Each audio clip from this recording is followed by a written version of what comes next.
19h. Bonsoir à tous. Voici les grands titres de l'actualité de ce dimanche. Son Altesse Royale, la princesse Lalla Khadija souffle sa 14e bougie aujourd'hui. Le peuple marocain s'associe aux joies de la famille royale pour célébrer cet heureux événement qui témoigne de l'attachement des différentes composantes de la nation au trône alaouite. Depuis un mois, nous vivons au rythme d'une campagne vaccinale qui monte en puissance. En profitent désormais les 60 ans et plus et toute personne souffrant de maladies chroniques. Ce soir, nous prendrons le pouls à la région Casablanca-Stade. Enfin, nous irons à Bimlel où les forces vives de la société s'activent pour freiner l'hécatombe sur nos routes. Une association d'amateurs et collectionneurs de voitures d'époque initie une journée de sensibilisation aux dangers de la route.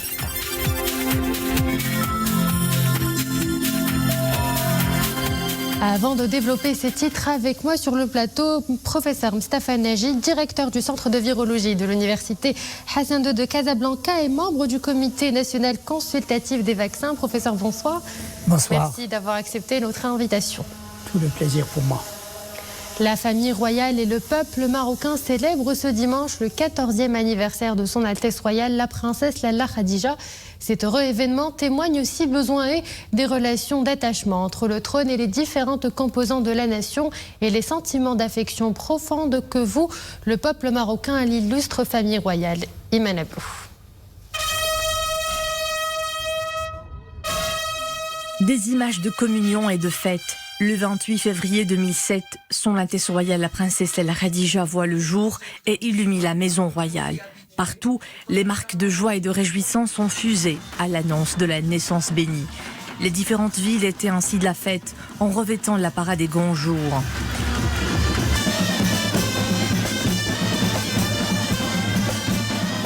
La célébration du 14e anniversaire de son Altesse royale, la princesse Lalla Khadija, constitue une occasion pour revenir sur les premiers pas de son Altesse royale dans la vie publique. En septembre 2011, c'est sous le regard bienveillant de Sa Majesté le roi Mohammed VI que s'est déroulée à l'école princière au Palais Royal à Rabat l'ouverture de la première rentrée scolaire pour son Altesse royale. Le souverain avait assisté à cette occasion à une séance d'apprentissage du Saint-Coran et au premier cours d'arabe et de français de son Altesse royale et de ses camarades de classe.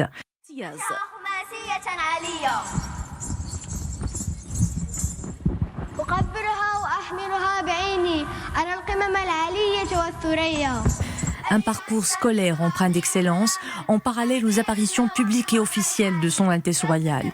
Le 13 février 2019, son Altesse royale, la princesse Lalla Khadija, faisait une apparition remarquable lors de la cérémonie d'accueil officielle de Sa Majesté le roi Don Felipe VI et la reine Donna Laetitia, souverain d'Espagne. Il en était de même le 30 mars 2019, lors de la visite au Maroc de Sa Sainteté le pape François.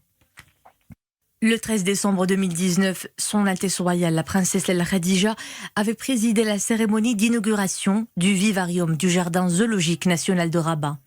Chacune des apparitions publiques de son Altesse royale vient perpétuer une longue tradition qui a pour objectif d'initier et familiariser les jeunes princes et princesses de la famille royale aux rôles et activités qui seront appelés à assumer au sein d'une société qui demeure attachée à ses valeurs et au glorieux trône alaouite.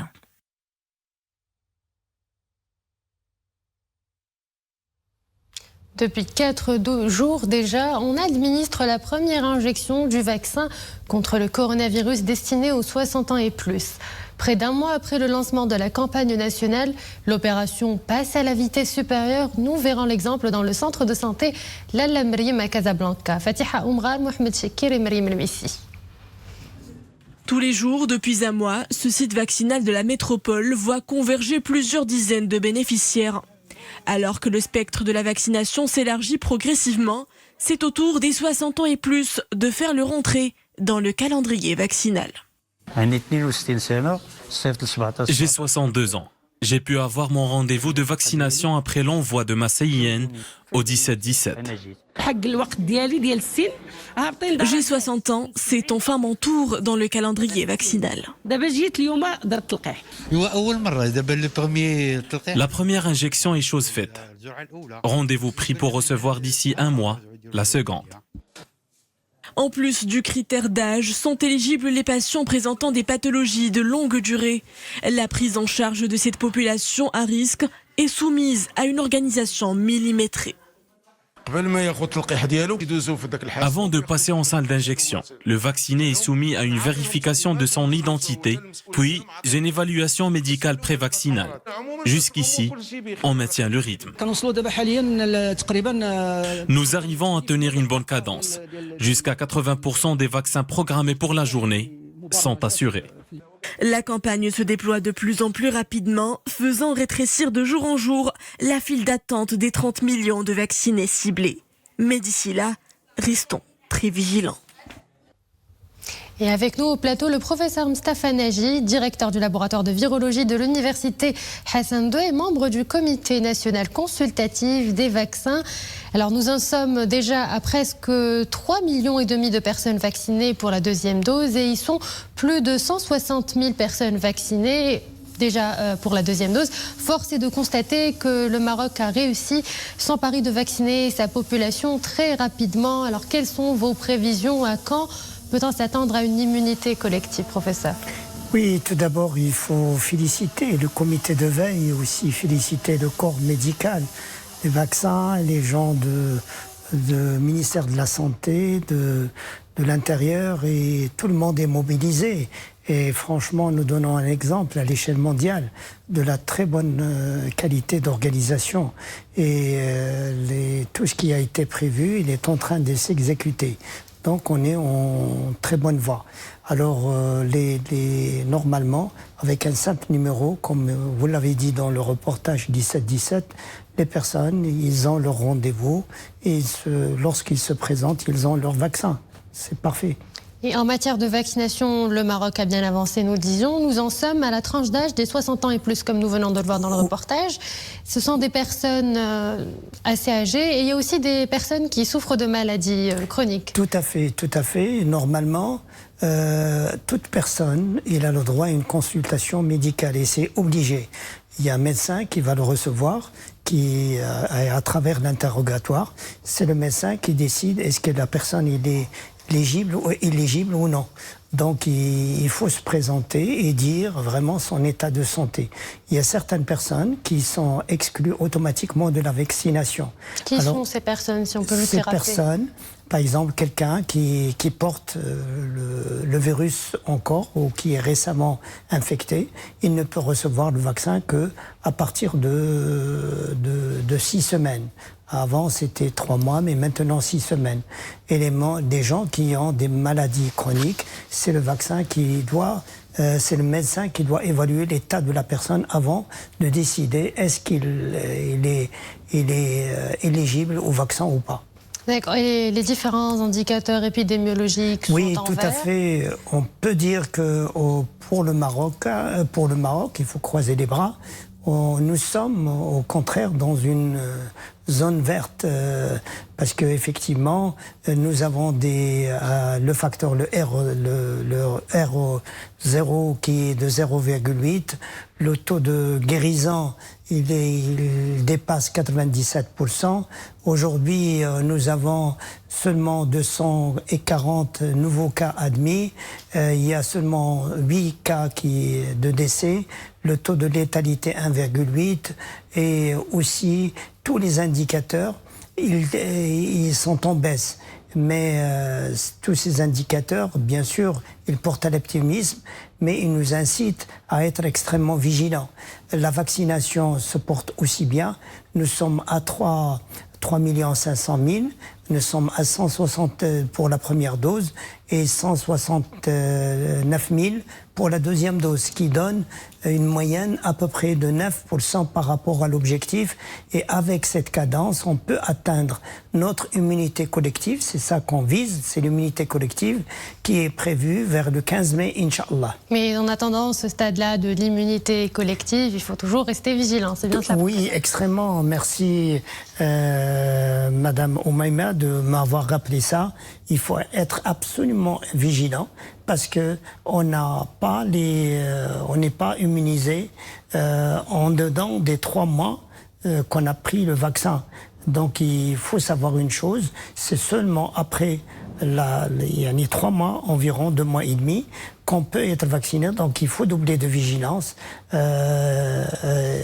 appliquer les mesures barrières, normalement qu'on connaît, à savoir le port de la bavette, la distanciation, et aussi se laver les mains aussi fréquemment, et se dire qu'on ne peut être immunisé que 2 mois après la vaccination. Professeur, merci pour toutes ces explications. C'est toujours un plaisir de vous recevoir. Merci beaucoup. Et direction à présent la province d'Azelal où un centre de vaccination a été installé en région montagneuse, plus accessible aux habitants. Cette unité de soins de proximité permettra de vacciner les populations des zones reculées et qui en sont aujourd'hui à la 2e dose. Omar Leidi et Zakaria Moukenbillah. L'affluence est palpable dans ce centre de vaccination aménagé dans la commune de Bzou. Les bénéficiaires viennent de différents douars situés dans des zones montagneuses reculées. Aujourd'hui, ils vont recevoir la 2e dose. Avant l'administration du vaccin, un examen chez le médecin est de rigueur. J'ai déjà reçu la première injection et puis la 2e. Cela s'est bien passé.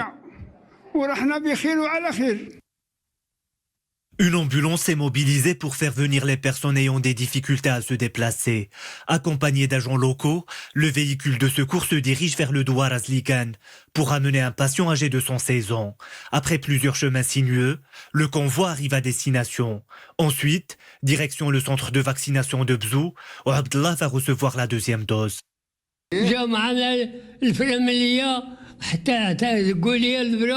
Des infirmiers m'ont assisté tout au long de l'opération. Tout s'est bien passé.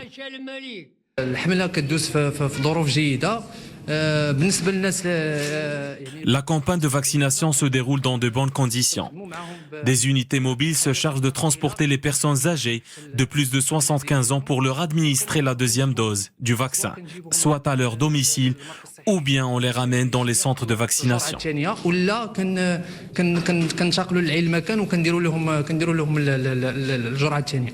Au niveau de la province d'Azilal, plus de 30 000 personnes ont reçu la première dose du vaccin anti-Covid.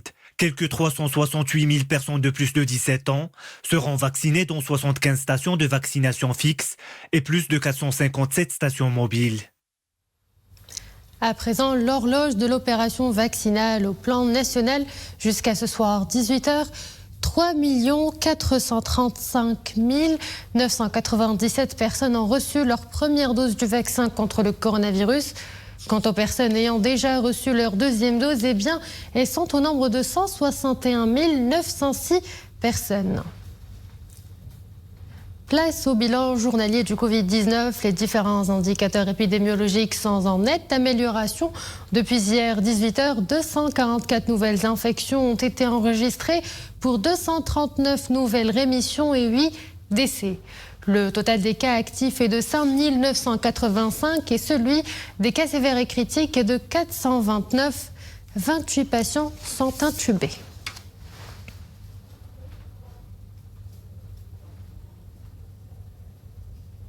Météo, de fortes averses, parfois orageuses, et des chutes de neige sont attendues. Un temps capricieux qui se poursuivra jusqu'au mardi dans plusieurs provinces du royaume, nous annonce un bulletin spécial de la Direction générale de la météorologie. De fortes averses orageuses de niveau orange allant de 30 mm jusqu'à 50 mm sont prévues dans les provinces d'Al Hoceima, Chefchaouen, l'Araish, Medir Fnedaq, Ouazzane, Taounat et Tétouane. La DGM a également fait savoir que des averses orageuses localement modérées intéresseront du dimanche au lundi les provinces de Boulmen, El Hajib, Fahsanjra, Fas, Ifrem, Meknes, Moulay Yacoub, Ouarzazate, Sfrou, Sidi Qasim, Tanger Assela, Taroudan, Taza et Tinghir. Des rafales de vent assez fortes sont attendues dimanche et lundi dans les provinces d'Al Hoceima, Fahsanjra, Mdir Fnedaq, Nador, Tanger Assela et Tétouane. Des chutes de neige sont prévues dimanche et lundi dans les provinces d'Al Haouz, Azelal, Beni Mellal, Midelt, Taroudant et Tinghir. Agadir commémore aujourd'hui le 61e anniversaire de sa renaissance. 23h40, le 29 février 1960, un terrible tremblement de terre ravage la ville. D'une magnitude de 5,7 sur l'échelle de Richter, 15 secondes auront suffi pour qu'une grande partie de la ville soit détruite. 12 000 personnes sont mortes. Aujourd'hui, la ville est métamorphosée. Des immeubles flambant neufs, d'importants projets de développement urbain. 61 ans après, que de chemin parcouru.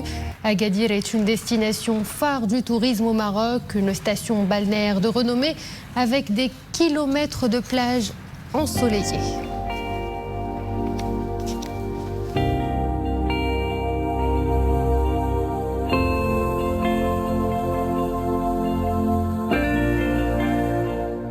La sensibilisation à la sécurité routière, une cause qui anime les différentes forces vives de la société. Pour freiner l'hécatombe sur nos routes, c'est dans cette même élan que plusieurs associations d'amateurs et de collectionneurs de voitures d'époque ont initié une journée de sensibilisation aux dangers de la route. Leur point de départ, Bni Mellal, notre équipe les a suivis à Marjlaidi et Manablo. Des voitures d'époque tout aussi luisantes les unes que les autres. Ce n'est pas une parade d'apparat, mais une balade de sensibilisation aux dangers de la route. À bord, les pilotes ont à cœur une volonté de prendre part à l'élan de conscientisation sur tout ce qui est de nature à menacer l'intégrité physique des usagers de la route. Par cette initiative, nous voulons sensibiliser aux dangers qui peuvent nuire aux conducteurs. Les automobilistes, les chauffeurs de poids lourds et même les motocyclistes, qui négligent parfois le port de casque. Il faut éviter la prise de médicaments au volant, la conduite en état de fatigue ou d'ébriété.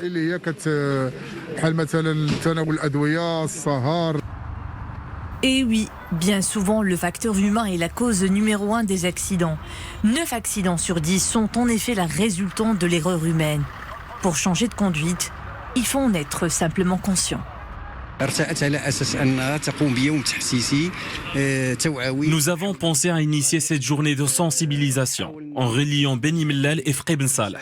Nous voulons véhiculer un message. Les usagers de la route doivent s'armer de vigilance dans le respect du code de la circulation. Un message pour la vie, car sur la route, nous sommes tous responsables du mal que l'on s'inflige, tantôt par mégarde, tantôt par insouciance des dégâts impénitents que beaucoup gardent à vie. C'est une première en Europe. Un autobus sans conducteur et 100% électrique a commencé à circuler cette semaine à Malaga, au sud de l'Espagne. Sur un trajet de 8 km, le bus relie le port au centre de la ville andalouse 6 fois par jour. Un véhicule NEC Plus Ultra est doté d'un système d'intelligence artificielle. Le bus sera autonome et pourra interagir avec les feux de la circulation. Un bémol à ce tableau idyllique, la législation espagnole interdit de faire circuler un véhicule sans conducteur. Du coup, un conducteur est assis à la place habituelle, juste au cas où. Et voilà, nous arrivons à la fin de cette édition. Merci à vous de nous avoir suivis. Excellente soirée sur Aloula.